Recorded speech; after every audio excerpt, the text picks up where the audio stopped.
The tale of life on Earth has been unfolding for about 4 billion years. And we humans are just the last word on the last page of that story, at least so far. And the vast stretches of time that are covered by the history of life can be hard for us to fathom. We rack our brains trying to imagine what a few hundred years looks like, let alone billions of years. And like speaking for myself, I can't even remember what I had for breakfast this morning. So to help us really appreciate the full expanse of time, scientists have turned to the rocks. By looking at the layers beneath our feet, geologists have been able to identify and describe crucial episodes in life's history, from bursts of evolutionary diversity to disastrous extinction events. These key events of new life and sudden death frame the chapters in the story of life on Earth. And the system that we use to bind all these chapters together is the geologic timescale.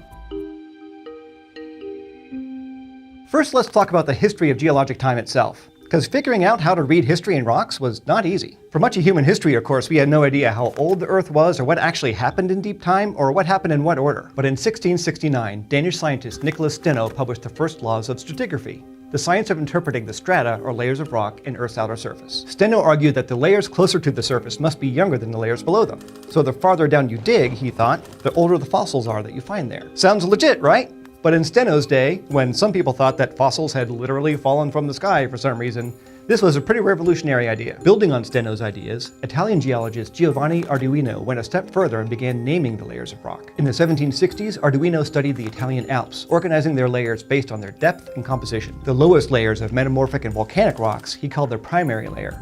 Above those were hard sedimentary rocks, which he called secondary, and the top layers of softer alluvial deposits he named tertiary and quaternary. But because rock layers don't appear in this same order all over the world, there is no way for geologists to compare rocks from one location to another. Without a way to compare strata, there could be no universal timescale. Finally, in 1819, English geologist William Smith figured out the solution to this problem: fossils. By comparing the remains of ancient organisms from different rock formations, Smith could match their ages regardless of how far apart they were. For example, Smith realized that fossils of many early species of trilobites are found below ammonite fossils, which are in turn below certain kinds of shellfish. So any place in the world where you find these first trilobites, you know that you're looking at rock that's older than when ammonites lived. And even in the most ancient rocks that have little or no evidence of life, scientists can still look for signs of the very earliest major geologic events, like when continents first formed, and even when the Earth itself cooled and solidified. Thanks to the work of early geologists like Steno, Arduino, and Smith, modern scientists have used these and other clues to create what we now call the geologic timescale, or GTS. The GTS has been reworked many times to reflect the latest knowledge of Earth's history, and today it's organized into 5 subgroups: eons, eras, periods, epochs, and ages. Organizing time in increments like this allows us to ask questions about history on different scales. In the largest increments, like eons and eras, we can ask the biggest of big picture questions, like, was there life on Earth at this time? If there was, what did it look like? Did it live in the water or on land? This is the kind of top-level view we're going to take today. But the smaller increments of time, like periods and epochs, help us take a tighter focus and ask more specific questions, like, what was the climate like during this window of a few million years? And how did life around the world adapt to it? We'll be talking about those in more detail in future episodes when we talk about each era, period by period. Okay, so let's get the biggest of big picture views of Earth's history right now by taking a tour of all the eons and eras in the GTS. Eons are the largest slices of time, ranging from 500 million to nearly 2 billion years long. And the earliest eon is known as the Hadean. It begins with the very formation of the Earth itself, around 4.6 billion years ago, and ends 4 billion years ago. And this is the only eon that doesn't have any fossils, because back then, the world was just hell. Named after the Greek underworld Hades, the Hadean lived up to its name. The planet was racked by volcanic activity, cosmic bombardments, raging storms, and temperatures that were at times hot enough to melt rock. But even in this searing wasteland, life may have been able to form. While no fossils have been found from this eon, small amounts of organic carbon have been discovered in Hadean rocks that some experts think is evidence of the earliest life. These first organisms were tiny and single-celled, but they were eventually able to shape the future of the entire planet.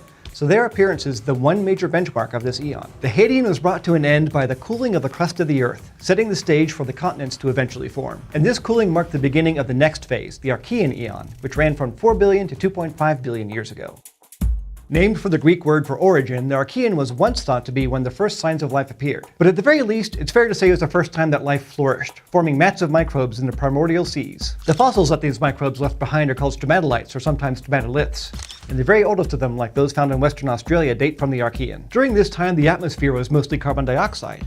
But the appearance of cyanobacteria was about to change all that. Then, 2.5 billion years ago, the Archaean gave way to the Proterozoic Eon, meaning earlier life. And around this time, photosynthetic bacteria, along with some multicellular forms of life, spewed tons of oxygen into the atmosphere. This probably wiped out most of the anaerobic life on Earth, but it cleared the path for crucial new organisms, including the ancestral eukaryotes, whose cells each had a nucleus and organelles wrapped up in membranes. Eukaryotes developed into the first really big, complex, and sometimes kinda weird forms of life, such as the frond-like Carnea and the plate-shaped Dickinsonia. These new, larger organisms quickly diversified, and by 541 million years ago, we were at the doorstep of the next and current eon, the Phanerozoic.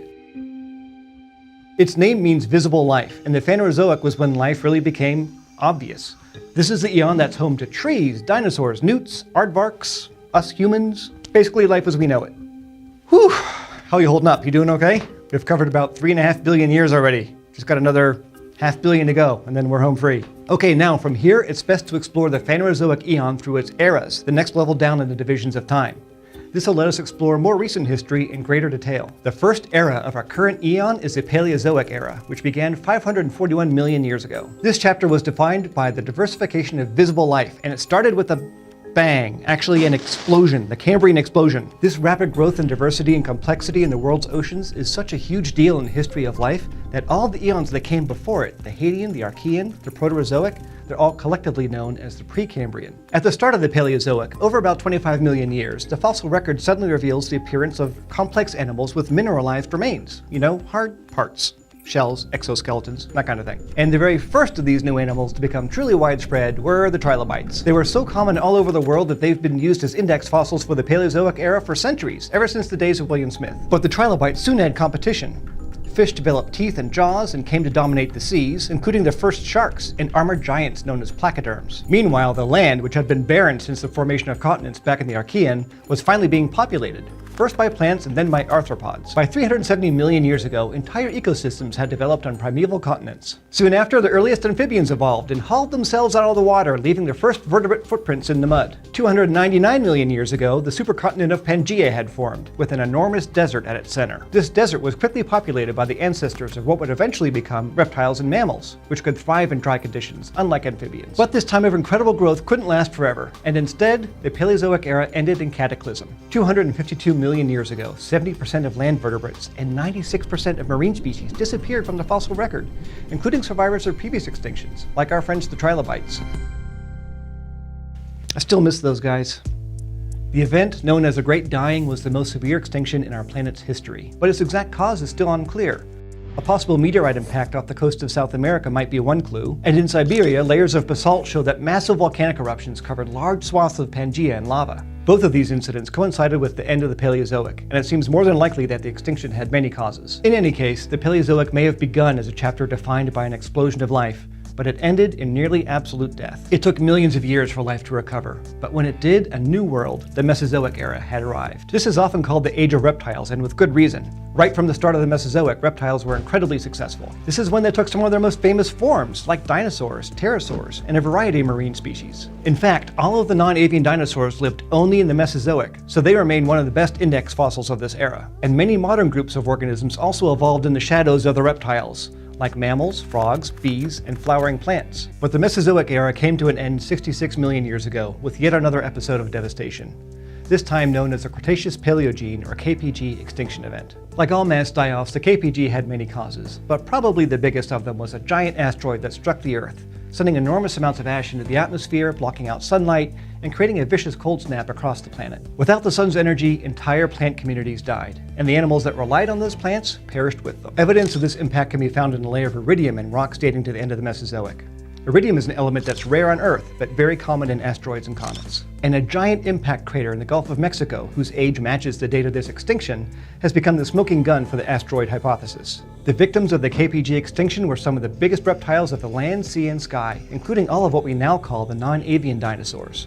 Birds, of course, survived the cataclysm, making them the last surviving lineage of the dinosaurs. Okay, we have 66 million years to go, and that's the last major extinction event that we have to talk about. I thought you might want to freshen up, so I bought these pre-moistened towelettes. It's going to... You have some iridium here on this side, on your forehead, other side. With all the great reptiles gone, the smaller animals that remained were able to eke out a living in the next era, the Cenozoic. This is our era, in more ways than one. It's the era that we're in today, and it also marks the rise of the mammals. Soon after the KPG extinction, the climate warmed, and jungles stretched across the planet. Mammals quickly recovered in this hothouse world, and by 40 million years ago, most of the mammal groups that we recognize had come about, like whales, bats, rodents, and primates. But starting around 34 million years ago, the climate began to shift again.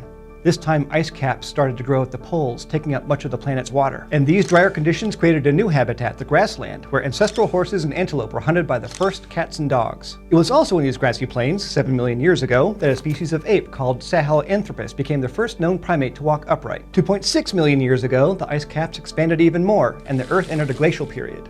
This is the one you hear referred to as the Ice Age. Over the course of these last several million years, most modern life forms that we know about developed and thrived, alongside giants like mammoths, ground sloths, and saber-toothed cats. Once again, though, this era of diversity came to a morbid end. Starting around 15,000 years ago, the climate began to warm up, and over the next few thousand years, many of the giant fauna went extinct. By 11,700 years ago, the last major glaciation was over, and modern humans inhabited nearly all the corners of the globe. But how big a role we played in the extinction of the so-called Ice Age megafauna is hotly debated. Regardless, there's no escaping the fact that our species has shaped the Earth to its will since then. Like cyanobacteria and the dinosaurs before us, we've had a huge impact on habitats, other organisms, and the biosphere itself. And as we've learned today, it's the most dominant forms of life that define each phase of deep time. So even though our time on this planet amounts to the last word on the last page of the story of life, we are the authors of the next chapter. One day, the epoch of humans may be detected by the marks we make on the land, the traces of our cities and farms. And our very bodies will be the index fossils of this time. No matter how our chapter ends, we get to be characters in a truly amazing story. Thanks for joining me on this epic or epoch journey through geologic time. Now, what do you want to know about the story of life on Earth? Let us know in the comments, and don't forget to go to youtube.com/eons and subscribe. And the fun doesn't end here, so do yourself a favor and check out some of our sister channels from PBS Digital Studios.